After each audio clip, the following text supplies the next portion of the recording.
그래서 오늘 그 첫 번째 시간으로 창세기 12장 1절에서 3절까지의 말씀을 통하여 너는 복이 될지라, 너는 복이 될지라 라고 하는 말씀을 가지고 하나님의 말씀을 증거하도록 하겠습니다. 저희가 설 명절을 보내고 맞이하는 첫 번째 주일입니다. 어떤 분들에게는 이 명절이 오랜만에 가족들을 만나서 얼굴을 보고 함께 웃을 수 있는 시간이었을 것입니다. 또 어떤 분들에게는 긴 이동 시간으로 인하여서 설을 준비한다라고 하는 그러한 분주함 가운데에 몸이 고단한 연휴를 보내셨던 분도 있을 것 같습니다. 또는 반면에 또 어떤 분들은 풍성한 식탁 앞에서 감사가 피어나는 그러한 시간들을 보내셨을 것이고, 또 누군가는 여러 일정들 속에서 분주한 명절을 보내신 분들도 계셨을 것이라 생각이 되어집니다. 명절을 보낸 우리의 모습들은 서로 다르지만 이 명절 앞에서 명절을 보내고 나면은 그 시간들 속에서 우리가 갖게 되어지는 공통된 한 가지의 모습이 있습니다. 그것은 바로 명절은 우리의 현실을 보게 한다라고 하는 것이죠. 내가 누구의 부모님에게서 태어나게 되었는지, 내가 어릴 적 어떠한 현실, 환경 속에서 살아왔었는지, 때로는 내가 어떠한 비교 속에서, 경쟁 속에서 살아왔는지, 그리고 지금은 내가 어디에 서 있는지, 내가 무엇을 붙들고 있는지, 내가 붙잡고 있는지, 우리의 현실을 보게 한다라고 하는 것이죠. 또 이 명절을 보내고 우리는 또 일상을 다시 회복하지 않았습니까? 다시 출근이 시작되어지고 가정을 정리하고 우리의 마음속에 올해는 이제 다시 이렇게 살아가야지, 음력설을 보내서 말이죠. 양력설을 보내면서 우리 가운데 있었던 여러 가지 마음의 다짐과 다짐들이 있었겠지만 그 한 달 동안에는 실패했지만 다시 음력설을 보내면서 다시 마음을 붙잡고 이렇게 나아가야지라고 하는 이러한 결심을 가지고서 시작하신 분들도 계실 거라고 생각이 되어집니다. 또한 반면 명절을 보낸 지 며칠 되진 않았지만 벌써 그러한 계획이 흐지부지 되어진 분들도 계실 거라고 생각이 되어집니다. 그러나 어쨌든 중요한 것은 이렇게 우리는 새해를 보내면서 누구나 다 이제는 잘 살아보고 싶다라고 하는 그런 마음으로 시작하는 것 아니겠습니까? 과거보다도 더 편안하고 싶고 평안하고 싶고 흔들리지 않고 싶고 가정과 일터가 어제보다 더 따뜻해지기를 원하는 우리의 마음이 있는 것 아니겠습니까? 그래서 이러한 소망은 믿음이 약해서 생기는 것이 아니라 우리가 나의 삶을 진심으로 전심을 다하여서 살아내고자 하는 그런 마음들이 있기 때문에 생겨나는 자연스러운 바람인 것이죠. 이런 마음은 참 좋은 것 같습니다. 그러나 동시에 다른 한편에서는 어떠한 생각이 커지나요? 나는 지금 어디로 가고 있을까? 내가 걸어가고 있는 길은 정말 바른 길일까?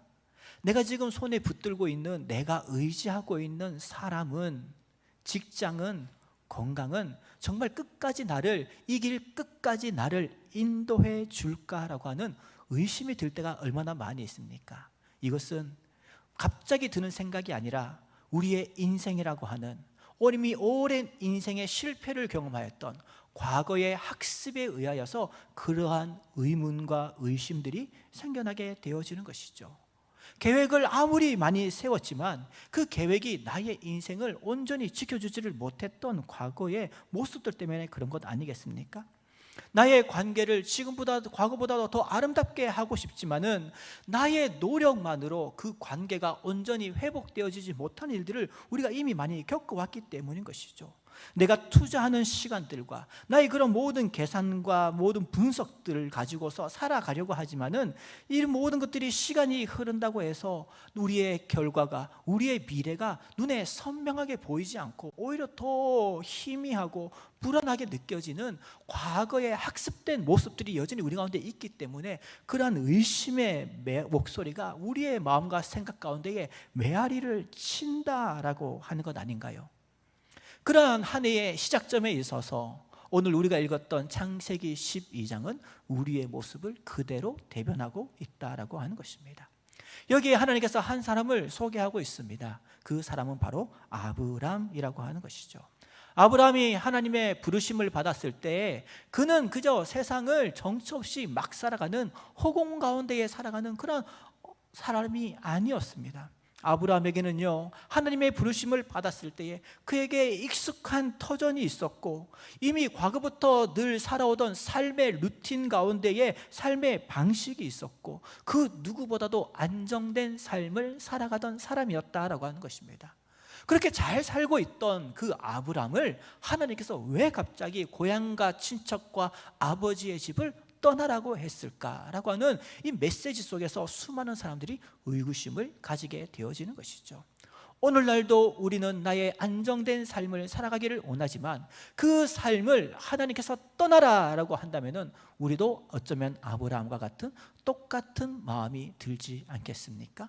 그러한 우리의 현실을 아브라함의 모습들을 통하여서 이 떠나는 자리가 얼마나 귀하고 복된 자리인지를 함께 말씀을 통하여서 발견하는 시간 되어지기를 주님의 이름으로 축복합니다.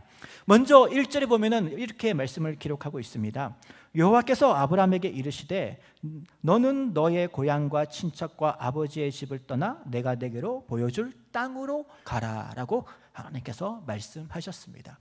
서론에도 제가 말씀을 드렸지만 안정적인 삶을 살아가고 있는 우리에게 그 자리를 떠나라라고 하는 하나님의 메시지는 우리의 마음을 무겁게 하고 우리를 부담스럽게 할 수밖에 없는 메시지인 것입니다.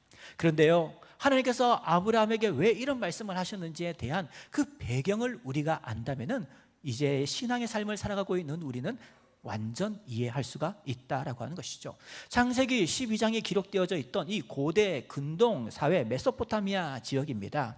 이 지역에서는요, 모든 것들이 부족 사회였습니다. 부족 사회.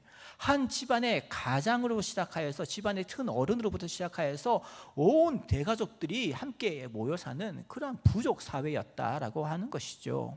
그래서 아브라함이 살고 있던 곳은 어떻게 보면은 부족과 부족과의 전쟁이 일반화되어져 있는, 전쟁이 범람하는 그 시대 속에서 고향과 친척과 아버지의 집에 산다라고 하는 것은 생존적인 안전망과 같은 것이 부모님과 함께 살아가는 것이었습니다. 또한 부모님이 가지고 있는 그 기업, 가업을 함께 공유하고 있기 때문에 고향에서 산다라고 하는 것은 경제적 기반이 든든하다라고 하는 의미도 있는 것이죠. 그런 삶을 살아가고 있던 그 고향은 나의 삶에 있어서, 인간 개인적인 삶에 있어서 안정적인 울타리와 같은 것이 고향과 친척과 아버지의 집인 것입니다. 그런데 왜 하나님께서는 아브라함을 부르셔서 그곳을 떠나라고 하셨을까요? 거기에는 그러한 부족 사회를 가지고 있었던 하란, 아브라함의 그 메소포타 그 지역 가운데 있었던 그 가정에 특별한 영적 약함이 있었기 때문인 것이죠. 우리가 음력설을 이번에 보내지 않았습니까? 대한민국도 이 음력의 문화가 너무나도 강하죠. 3월 3일인가요? 그때가 정월 대보름 아닙니까? 가장 달이 밝은 때이죠. 그 달이 가지고 있는 특별한 의미가 있는 것이 전 세계적으로 가지고 있는 일반적인 문화였는데, 특별히 메소포타미아 지역은요, 이 달이라고 하는 것은 특별한 영적인 의미가 있었다라고 하는 것입니다. 태양은 너무 눈부셔서 눈을 뜨고 볼 수가 없었지만 달은 늦은 밤에도 언제나 볼 수 있는 것이 달이 아닌가요? 어쩔 때는 큰 둥그런 달인데 어쩔 때 보면 이 달의 모양이 조금씩 사라지는 것입니다. 이 과거에 문명화되어지지 않았던 그 시대 속에서 달을 보면 저 달이 밤을 비추는 빛이 죽어가고 있구나라고 사람들이 생각을 했던 것입니다. 그런데 점점 죽어가던 달이, 사라졌던 달이 다시 조금씩 커지면서 크고 강력한 빛을 내는 큰 보름달로 바뀌는 그러한 달의 현상을 보면서 저 달이야말로 죽음을 이기고 생명을 줄 수 있는 영적 존재이다라고 하는 그러한 신앙적 문화가 이 메소포타미아 지역에 있었다라고 하는 것입니다. 특별히 아브라함이 살고 있었던 그 가족들이 이 달을 신으로 섬기고 있었던, 우상을 만들던 가정이었다라고 하는 것이지요. 하나님께서 아브라함을 부르시고 그의 식솔들, 그의 가족들을 떠나라고 하신 것은, 어찌 보면 부족과 같은 사회에서 함께 모여 사는 것은 안정적인 삶을 살아갈 수 있지만 그곳에서 계속 살아간다면은 그들의 삶, 그들의 인생, 그들의 후손들은 영원히 우상 숭배하면서 지옥에 떨어질 수밖에 없는 죄인의 가정이 될 수밖에 없는 것입니다. 하나님께서 떠나라고 하신 것은 그들을 하나님의 생명의 자리로 옮기시기 위한 떠남인 것이죠. 떠남이라고 하는 것은 그들의 삶을 피폐하게 만들기 위해서 그들을 떠나라고 하신 것이 아니라 그들의 삶 가운데 참된 안정과 축복과 은혜를 부어주시기 위하여서 하나님의 자리로 그들을 옮기시고자 그 자들을 선택하셔서 옮기신 것입니다. 그렇기 때문에 떠나라고 하는 그 부르심은 축복이고 복이고 은혜라고밖에 할 수가 없는 것이죠. 오늘날도 이 시대 가운데 하나님을 알지 못하는 영혼들이 얼마나 많이 있습니까? 그들도 그들 나름대로의 세상의 안정적인 달을 신으로 섬기는 것과 같은 그러한 안정된 삶을 살아가고 있습니다. 그러나 하나님 없는 삶, 하나님 없는 부유함, 하나님 없는 건강함은 결국에는 그들을 지옥으로 던져넣는 길밖에 되지 않는 것이죠. 그러한 삶을 살아가는 이들에게 예수님을 믿으십시오 라고 하는 이 메시지는 참된 복된 언어이고 선포가 아니겠습니까? 그런 점에 있어서 창세기 12장에서 하나님께서 아브라함을 부르신 것은 바로 하나님의 사랑의 결정체인 것이고, 하나님께서 이제 이들을 택하셔서 하나님의 언약 백성으로 만들어 나가시겠다라고 하는 놀라운 하나님의 그 계획의 시작점이 되어진다라고 하는 것입니다. 여호수아 24장 2절에 보니 아브라함의 부모님들이 어떤 삶을 살았는지가 잘 기록되어져 있지 않습니까? 너희 조상들 곧 아브라함의 아버지 데라가 다른 신을 섬기는 삶을 살아갔었다라고 분명히 이야기를 하고 있다라고 하는 것이죠. 그래서 하나님께서는 아브라함을 부르셔서 너희 고향과 친척과 아버지의 집을 떠나서 내가 너에게 보여줄 땅으로 가라라고 명령을 하신 것입니다. 근데 한글 성경에서는 제일 마지막 단어가 가라라고 하는 단어 아니겠습니까? 명령어인 것이죠. 근데 히브리어 성경을 보면은 가라라고 하는 한글 성경의 단어가 레크라고 하는 두 가지의 단어로 기록이 되어져 있습니다. 이 말의 뜻은 이것입니다. 너를 위하여 준비된 땅으로 가라. 너를 위한 땅으로 가라. 너를 생각하여서 그 길을 가라. 너를 위하여 준비해준 너만을 향한 축복의 자리로 너는 가라 라고 하는 하나님의 이중적 의미가 이 단어에 기록이 되어져 있다라고 하는 것입니다. 하나님께서 아브라함에게 가라고 하고 하신 것은 우상을 섬기는 지옥으로 떨어질 수밖에 없는 그 죄악의 자리, 그 범죄의 자리를 떠나서 영원토록 하나님께서 지키시고 보호하시는 그 언약의 자리, 축복의 자리로 하나님께서는 준비해 주신 그 자리로 가라라고 하는 것이죠. 사랑하는 성도님 여러분, 오늘 이 시대를 살아가는 우리들도 많은 고향과 친척과 아버지의 집이 있습니다. 이것이 비단 지리적으로 고향과 친척과 아버지의 집을 뜻하지 않는다라고 하는 것은 이제 성도님들도 잘 아시지 않습니까? 우리가 명절을 보내는 가운데에 어떠한 가정은 오랜만에 만난 친인척들과의 그런 만남들 속에서 웃음과 감사가 넘쳐나는 가정들도 있었을 것입니다.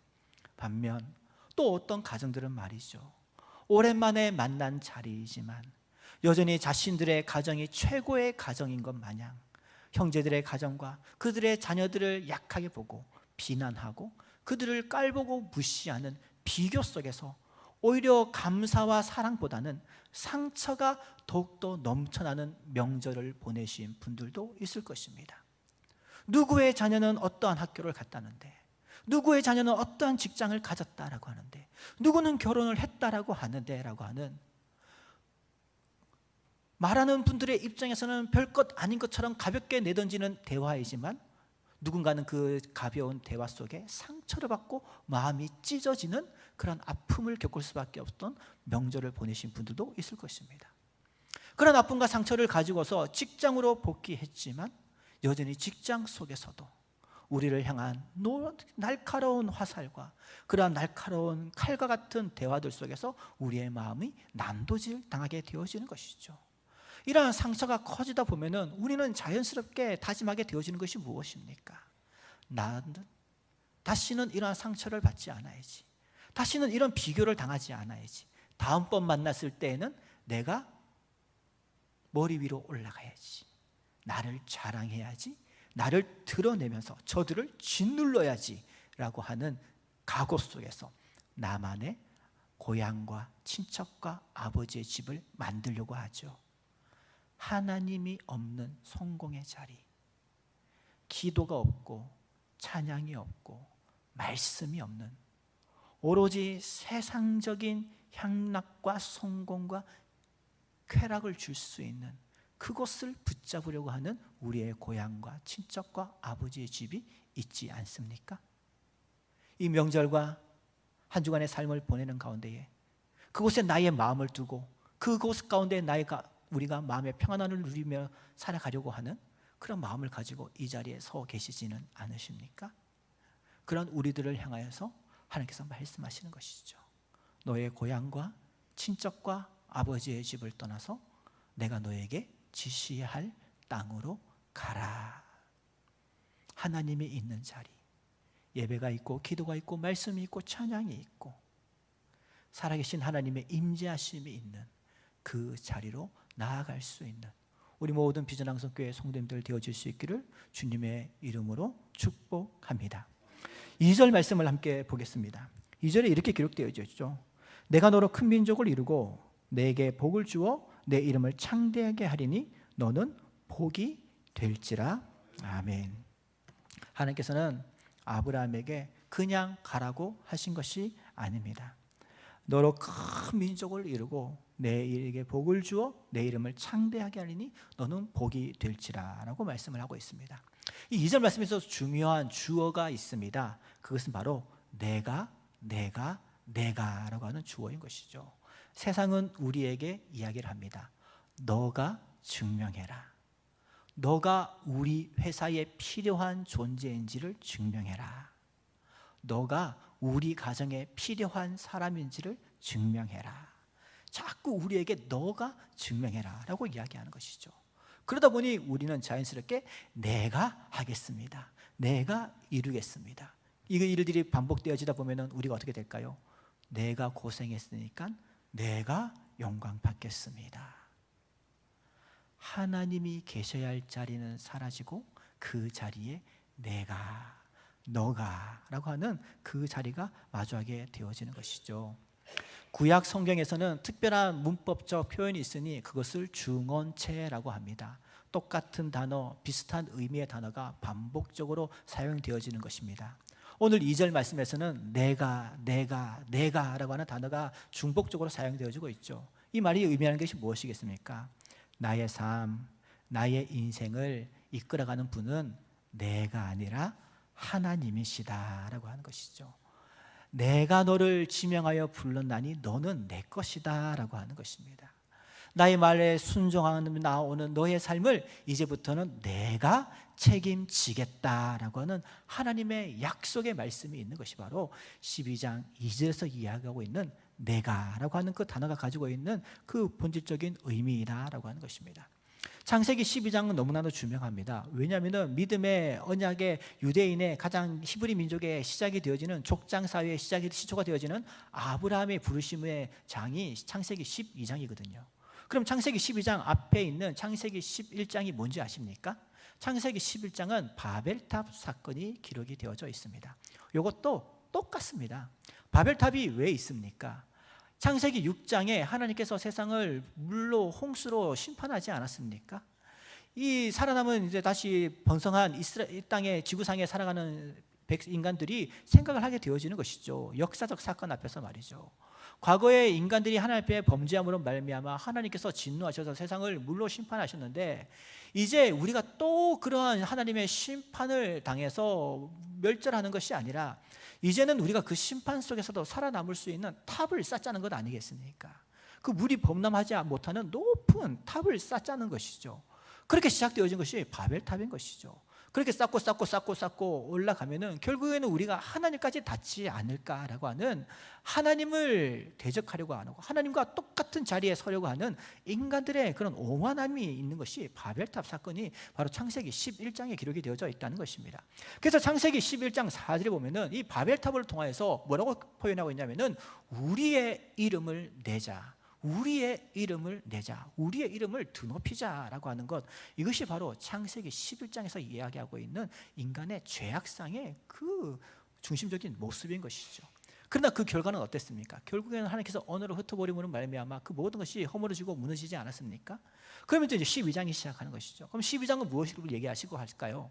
내가 인간의 힘으로 우리의 이름을 드높이자라는 삶을 살아가는 것이 아니라 나는 죽고 우리의 참된 구원자 되신 하나님만을 높이고 예수님만 높이는, 하나님만 따르는 그러한 언약 백성으로 살아가는 그러한 가정이 되어지고 삶이 되자라고 하는 그 시작이 되어지는 것이 바로 창세기 12장이다라고 하는 것입니다. 그래서 아브라함이 그 출발점 가운데 얼마나 놀라운 축복을 받았습니까? 아브라함은 가족들을 버리고 그 고향을 떠났습니다. 그의 식솔들을 데리고 모든 것들을 다 버리고 떠나지 않았습니까?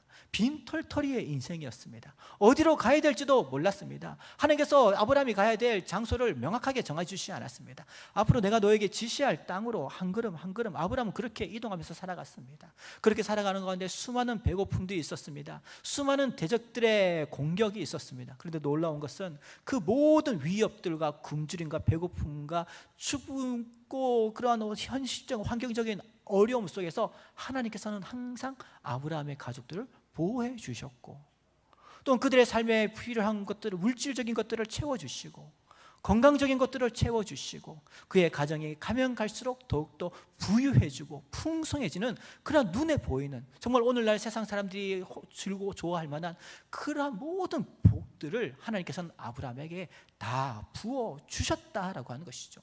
이 사실 앞에서는 그 누구도 변명할 수 없고 그 누구도 거절할 수 없는 사실입니다. 그런데 동시에 우리는 그것을 기억해야 되는 것이죠. 하나님께서는 그 길을 떠나가고 순종하며 나아가는 자들에게 내가 너를 지키시고 보호하고 너에게 복을 주겠다라고 하는 하나님의 약속은 분명히 우리에게 나타나는 것입니다. 중요한 것은 이 복이 나에게만 임하는 것으로 끝난다면 그것은 하나님의 축복의 통로를 닫는 행동이 되어지는 것이죠. 하나님께서는 이 일들을 통해서 원하시는 것이 무엇입니까? 그 하나님의 은혜가 흘러가기를 원하시는 것이죠. 너를 통하여서 복받는 사람들이 나타날 수 있기를, 흘러가기를 원하시는 것이 하나님의 계획 아니겠습니까? 우리가 이 땅을 살아가는데 때로는 내가 원하는 만큼의 하나님의 그런 축복이 없을 수도 있습니다.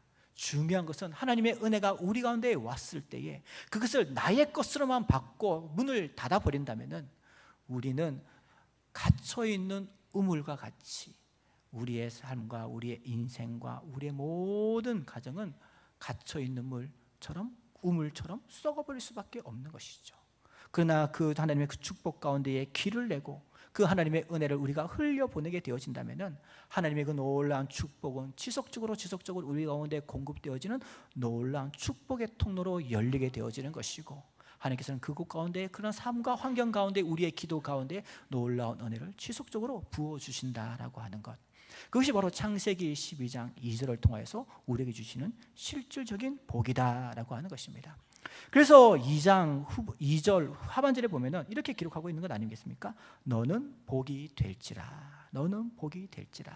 여기서 말하는 복이라는 것도 나 혼자만 누리는 복이 아니라 하나님께서 주신 그 복을 나의 자리에서 멈추지 않고 그 은혜를, 사랑을 흘려보내기까지 하는 그러한 것을 말하고 있는 베헤이의 베랴카라고 하는 하나님의 축복의 메시지가 2절에서 기록하고 있는 말씀이다라고 하는 것입니다.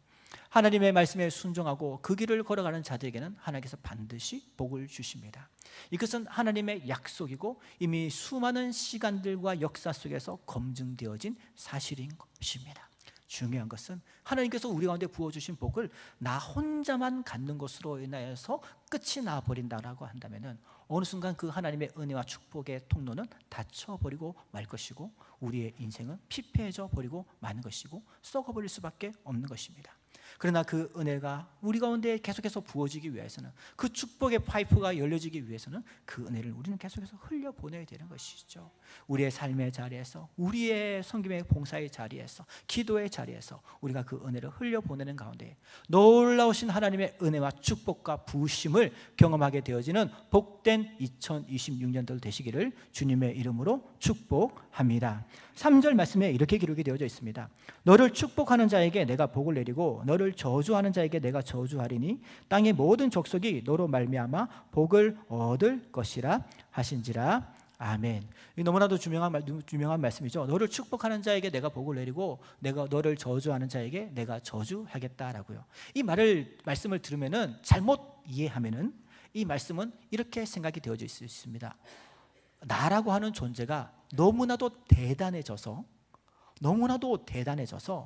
누군가가 나를 축복하면 저 사람도 복을 받고 누군가가 나를 저주하면 저 사람이 저주를 받을 거야. 나는 그만큼 대단한 사람이야. 나는 복덩이야 라고 하는 생각 가운데 갇히는 것이죠. 그런데 하나님께서는 그런 의미로 이 말씀을 하신 것이 아니죠. 하나님은 우리는 이 땅을 살아가는 가운데 여전히 연약한 존재입니다. 늘 넘어지고 쓰러질 수밖에 없는 약한 존재입니다. 그럼에도 불구하고 우리가 손에 잡고 있던 붙들고 있던 고향과 친척과 아버지의 집을 떠나서 하나님께서 우리 가운데 지시하신 그 믿음의 길을 걸어가는 성도들이라면은 때로는 우리의 그 길 가운데에 힘든 일도 있을 것이고 즐거운 일이 있겠지만은 그 모든 상황들과 현실 속에서 언제나 하나님은 나를 보호해 주시겠다라고 하는 언약적 보호의 약속이 바로 너를 축복하는 자에게 내가 복을 내리고 너를 저주하는 자에게 내가 저주를 내리겠다라고 하는 이 단어가 가지고 있는 의미인 것이죠. 그 능력이 나에게서 나오는 것이 아니라 지금 나를 붙잡고 계신 하나님의 그 보호하심 가운데서 하나님이 일하신다라고 하는 것이죠. 그래서 그 하나님의 말씀에 순종하며 걸어가는 그 사랑하는 자녀들이 걸어가는 그 길 가운데에 하나님께서는 늘 보호하시는 것이죠. 지켜주시는 것이죠. 우리를 돕는 자들에게는 하나님께서 그 돕는 은혜를 그들에게 전해주시는 것이고, 때로 우리를 핍박하고 우리를 힘들게 하는 자들에게는 하나님께서 그들의 공격을 차단하시고 우리를 지켜주시고 보호하시겠다라고 하는 그런 영원한 약속이 바로 이 믿음의 길을 걸어가는 자녀들에게 주시는 하나님의 3절에 기록되어져 있는 이 말씀이다라고 하는 것입니다. 그럼 참된 복의 의미가 무엇일까요? 또 놀라운 복의 의미가 바로 3절 하반절에 기록이 되어져 있습니다. 땅의 모든 족속이 너로 말미암아 복을 얻을 것이니라. 땅의 모든 족속이 너로 말미암아 복을 얻을 것이니라. 여기에서 말하고 있는 너라고 하는 단어는 단수입니다. 단수. 그러면 이게 다 누구일까요? 이 지금 아브라함의 후손을 중에서 한 사람이 태어나게 될 것인데, 아브라함의 후손을 통하여서 한 사람이 태어나게 될 것인데, 그 사람을 통하여서 이 땅 가운데 참된 복이 흘러 들어가게 될 것이다 라고 하는 것이죠. 그분은 바로 예수 그리스도인 것입니다. 놀랍죠? 예수님은 지금부터 2000년 전에 이 땅에 오신 분 아닙니까? 지금 창세기 12장이 기록이 되어져 있는 것은 지금부터 5000년, 6000년 전에 기록되어져 있는 파피루스의 메시지인 것이죠. 그런데 하나님께서는 이미 이때에도 우리의 구원자 예수 그리스도께서 오실 것을 아브라함을 부르시면서 약속하고 계신다라고 하는 것입니다.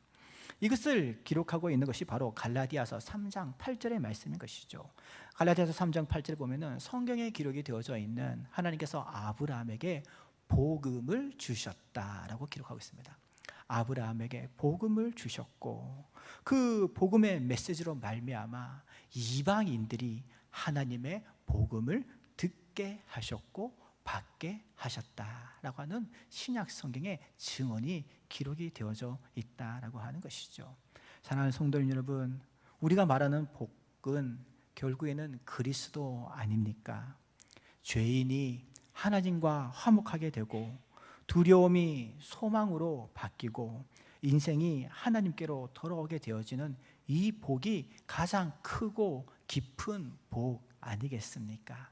오늘 이 자리에 있는 우리 모두는 바로 이런 하나님의 놀라운 예수 그리스도의 복을 받은 복된 성도님들인 줄 믿습니다. 또한 우리 역시 아브라함과 같이 우리가 예수님의 그 복받은 하나님의 언약 백성으로서 아브라함이 살고 있었던 그런 하란 지역에 그러한 고향과 친척과 아버지와 같은 달을 신으로 섬기는 하나님이 사라져버린 하나님이 없는 곳에 우리의 인생의 안정감을 두는 것이 아니라 하나님을 나의 주인으로 모시고 하나님이 원하시는 그 길을 걸어가겠다라고 하는 그런 헌신의 길을 걸어가고자 하는 것이 바로 이곳에 이렇게 모여있는 우리 성도님들의 동일한 믿음의 반응인 줄 믿습니다. 그러므로 우리가 이 길을 걸어가게 되면 놀라운 하나님의 축복이 우리 가운데 당연히 다가올 수밖에 없는 것이죠. 세상에서 당하는 억울한 일들이 있겠지만은 하나님께서는 오히려 그 일들을 이용하셔서 세상이 줄 수 없는 더 크고 놀라운 일들을 이곳에 모여있는 우리들에게, 그렇게 결단하고 헌신하며 나아가는 우리들에게 물 붓듯이 부어주실 수 있는 하나님이신 줄 믿습니다. 예수 안에서 하나님의 그 놀라우신 계획하심 속에서 그런 놀라운 하나님의 은혜와 부으심과 놀라운 축복의 은혜가 넘쳐나시는 2026년도 이 한 해가 되어주실 수 있기를 주님의 이름으로 축복합니다. 그래서 우리의 걸음을 지키시고 우리의 삶을 통하여서 그 은혜의 강물이 흘러나가는 그러한 놀라운 일들 가운데에 기쁨으로 반응하고 믿음으로 반응하는 가운데에 건강하고 아름다운 2026년도 되시기를 주님의 이름으로 축복합니다. 우리 말씀을 생각하시면서 함께 기도하며 나아가실 때에 하나님, 그렇습니다. 우리가 하나님을 알기 전에, 예수를 알기 전에는